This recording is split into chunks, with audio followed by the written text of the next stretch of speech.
এই বাচ্চারা তোমরা সবাই এদিকে আসো, আজকে তোমাদের বিরিয়ানি দেবো। হ্যাঁ বিরিয়ানি, ঠিক আছে। বিরিয়ানি দিবি? এই থামো তোমরা, এরকম করলে কাউকে বিরিয়ানি দেবো না। সবাই লাইনে দাঁড়াও। সর এখান থেকে ফকির বাচ্চা, সামনে দাঁড়াতে আছে, পিছনে যা দাঁড়া। টাকা কি দেখছিস যা। এই নাও বিরিয়ানি।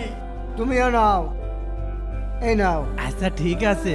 এই নাও। দাদু আমাকে দুইটা দেওয়া যায় না? না না, তোমাকে দুইটা দেওয়া যাবে না। তোমাকে দুইটা দিলে সবাইকে দুইটা করে দিতে হবে। এই নাও।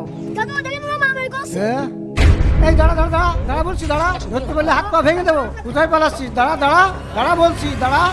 দাদু আমাকে ছেড়ে দেন, মারবেন না। এই তুই এই খাবার নিয়ে পালাচ্ছিস কেন? দাদু আমার বাড়িতে আমার বই।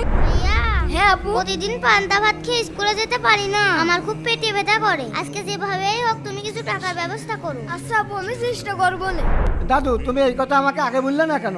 দাদু আপনার কাছ থেকে যে দুইটা খাবার চাইলে দিতেন না, এজন্য আমি চুরি করতে বাধ্য হয়েছি। সমস্যা নেই দাদু, তুমি খাবার দুটা রেখে দাও, আর এই টাকাটা নিয়ে তোমার বোনকে ভালো ভালো খাবার কিনে খাওয়াবে। ধন্যবাদ দাদু।